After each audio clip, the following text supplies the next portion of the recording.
We're kicking off our Get Gardening Week today with 5 days of inspiration and ideas to get you started on a deck or a yard or a porch full of summer blooms. On tap this morning, how to grow your own cutting garden. I love this idea. Melinda Meservy is here to show us how to grow and design a vase-worthy flower garden for spring. So Melinda, tell us, how is this different? How is a cutting garden different from a regular garden?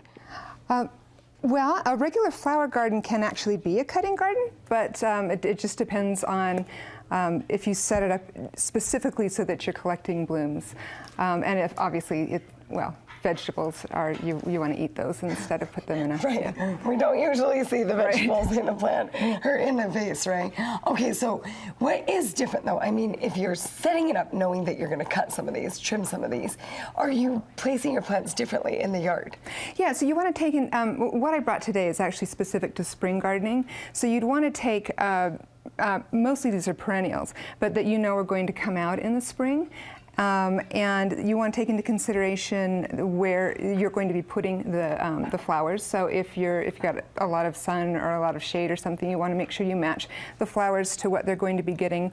Also the nutrients in the soil, and also what you like. You know, if you love tulips or if you love lilacs, or it's really more for a bush. But if you're going to just use a space for a cutting garden too, you can put them sort of closer together so that it forces the stems to go sort of higher, so you can cut them from below, and it kind of helps cut down on weeds. So there's sort of a handful of little tips and tricks that you can use if you're going for the sheer cutting garden. Cutting Which garden. it is such a fun idea, because there is something that kind of makes your house feel dressier, makes you feel a little bit more alive when you have live plants in it. It does, it does. It's actually one of the things that makes me happiest.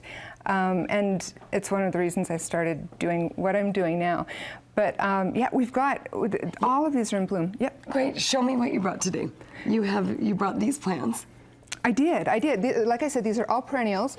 I actually got these from Growing Empire. For those who are fans of Ruth, I certainly am one.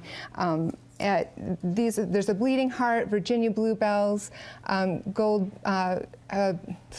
globe flower, and then there's heuchera. Heuchera does flower, but it's also got these amazing leaves. Is it the red one? The red one, okay. And then there's the green one as well. So it's the same kind, but they're just two different varieties.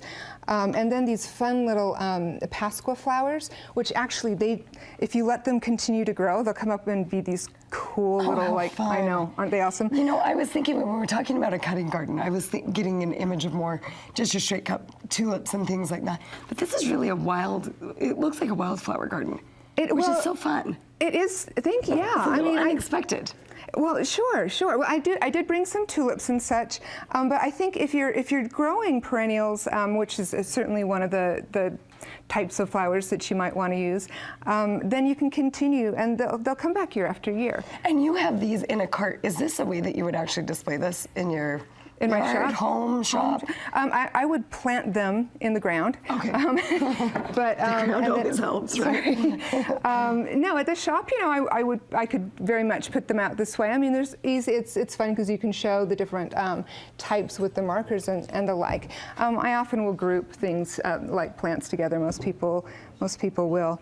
But okay, so give me a formula for kind of arranging one. If we're going to have these items available to us, how do we start? Where do you even start? What would we do? Okay, so I've got some. I usually let whatever's in bloom kind of guide me, and then I'll pull out the pots that I have that I like to use, and kind of match the flowers to the pots. Perfect, because a lot of us have some of these things sitting in the back of your kitchen cupboard, right? So find that first. Right. Well, let me show you one of the things that I've enjoyed. Now, this looks like an arrangement, but in fact, it isn't. It's just a bunch of the stuff that I collected from here, including these, which are actually, as I said, they've already bloomed, and this is what comes. It's just the pod later on, but you can do, you know, sort of put them all sort of together in ways that just make you happy, really. You want to compare the colors. So this is a bright blue. I think that the poppies look amazing the poppies with it. Pay off of it so well. They look so pretty. Yeah, and you can even because a lot of poppies. It is a poppy, and they kind of will like bend over a little bit, so you can set them in so that they dip, and that's okay.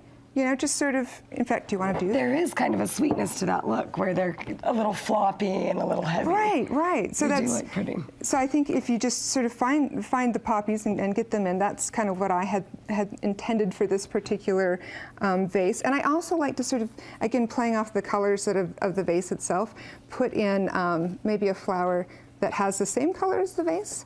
And then some of the contrasting.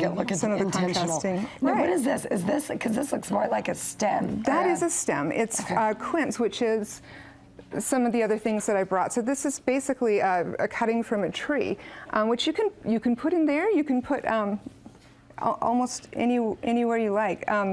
So this, actually, that if we just scoot these around so that the camera can see a bit more, or maybe we scoot it this way and then put a few more. These Pasqua flowers that I was mentioning, I've got a few cuttings that are sort of red. They give a lot of variety, and then there's these snowdrop anemones. And it really does add a lot of depth to this, and it's created such a pretty look, and feminine, some that are more masculine, some that are a little modern looking. I love the mix of it. Yeah, so. Can we get all of these in your shop? Well, yes, they will all be available after this. After this, tell us where we can find you. Time and Place, T-H-Y-M-E, and Place, which is a new garden shop in Salt Lake City. It's on 362 East, 900 South, and we're open 11 to 6 every day but Monday. Perfect. Thanks so much, Melinda. Yeah, of course. Lovely.